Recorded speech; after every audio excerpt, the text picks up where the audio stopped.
Hai hordoftoota kiyyaa jirtu nagaa keessanii anis jira nagaa kootti galanni gooftaa keenyatti haa tolu. Akkam jirtu hundi keessan nagaadha. Anis jira guyyaan akkam ture torbeen akkam ture nagaa keessanii jirtu anis nutis jirra nagaa keenya. Gooftaan galanni isaaf haa ta'u inni guyyaa kanaan nu ga'e. Har'a kun akkas fakkaadhee tanan dhufee rifeensi hojjetamee jechuudha. Inna har'a kun mushura fakkaadha har'a yeroo muufanidha sinis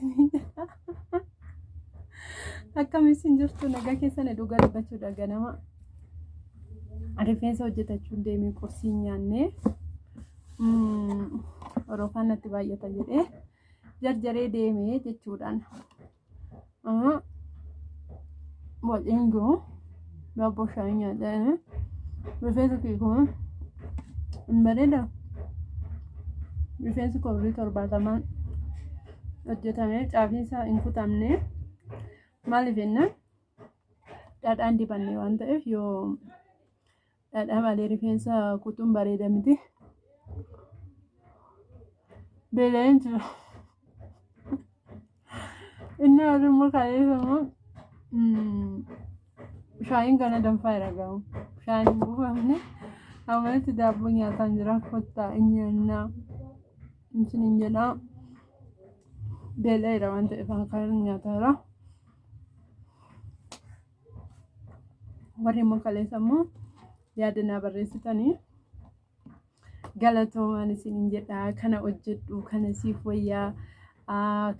wayyaa osoo kana hojjettee bareedaa warri naan jettanii guddaa tokkoon isin galateeffadha naaf jiradha isin jedhaa. Gara fuulduraatti hojii nan jalqabaa hojii mataa koo gooftaan jedhee hojii mataa ofii hojjechuunis garuu yoo ijoollee godhatanitti malee ijoollee godhannaanii hojii mana keessaa hin ulfaata jechuudha.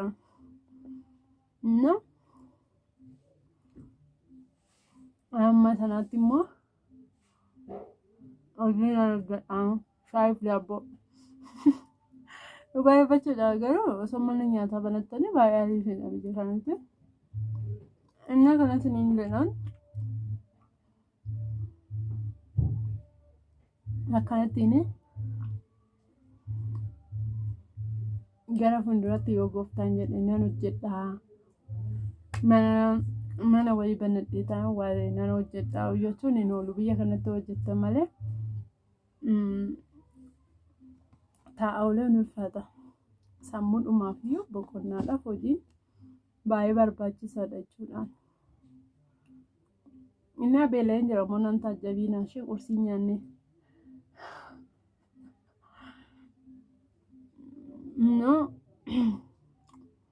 Warroonni kaan dinnicha xabbasii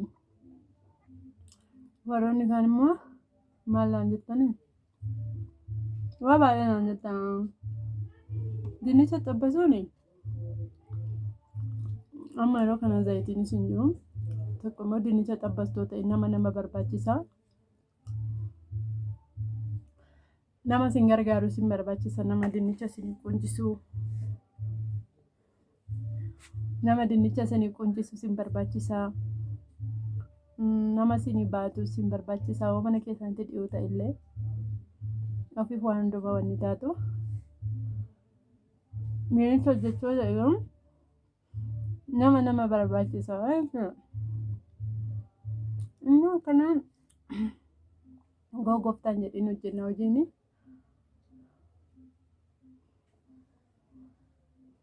suuqiidha malee rakkoon biyya kanatti hojiin hojjetama. Kanas ni jedhama. Shaayiin kunis danfiidha.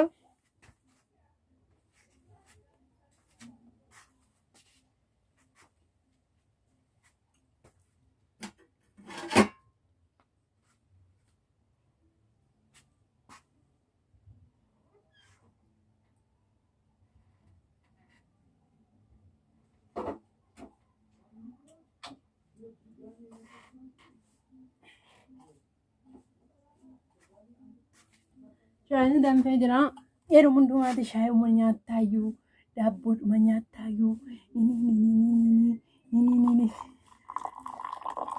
Naan hin jedhiin ani shaayii baay'een jaalladha dhugaa. Biyya Arabaattu maadaamonni baay'aati shaayii jaallattaa. Minaamini naan jedhu.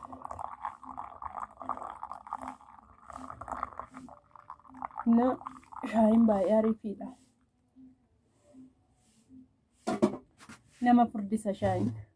Kan kanaafan akkasiin furdadhe shaayii dhugee. Muyyee. Inni ammoo boru biyya deemaan jira.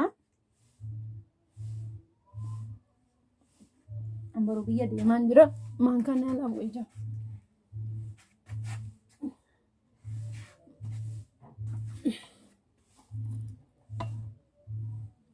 Maan kana labuute.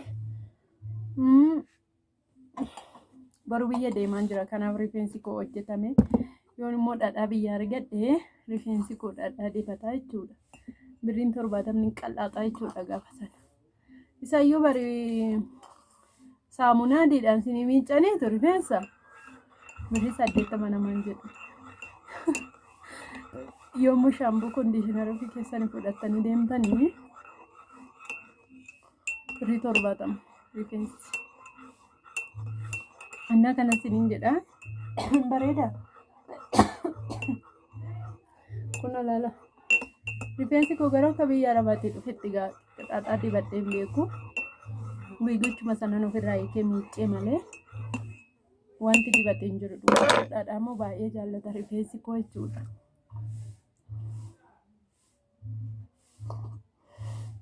Annaan qalamiin kun hin bareedamne.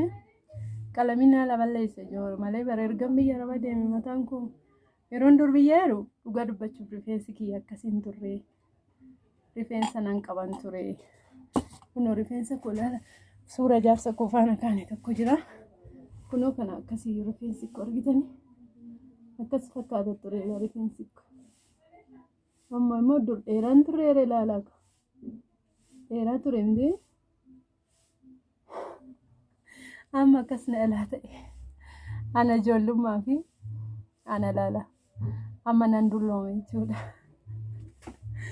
Inna tokko immoo qalamiin haala balleesse. Rifeensa kiyyaa. Isiniin jedha hordoftoota kiyyaa like share gochuun hin dagatinaa. Qursiin immoo kun akkanaan nyaatamaa jira. Shaayii keessa cuubameetu. Shaayii keessa cuubee nyaachuun nan jaalladhaan.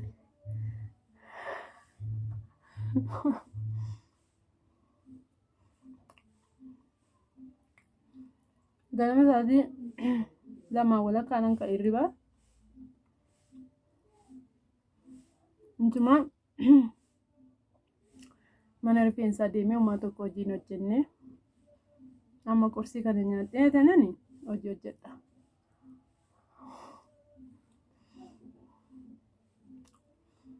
Minaa sinin jedhaa like share gochuun hin dagatinaa. Ani biyya Arabaatti rifeensa koo hojjetadheen beeku manumattanii wanni hojjetadha malee hojjetadheen beeku mana rifeensatti achitti. Yeroon dur biyya jiru malee guyyaa tokkittiin hojjetadha dhugaa biyya isaanii. Qalamii kanas ofii kiyyaafan dibadhee harkaan namaa miti kan na dibe. Inni asii jedhamu.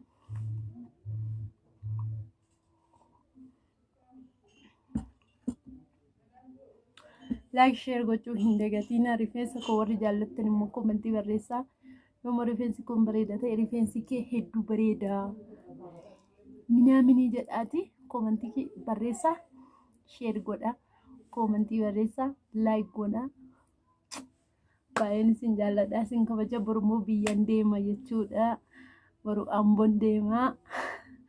Sabboontu biras nan deema boru. Sabboontu leensaatu bari bira.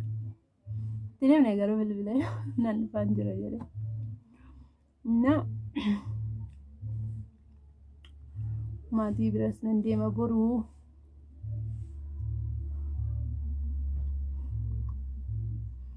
Bye bye.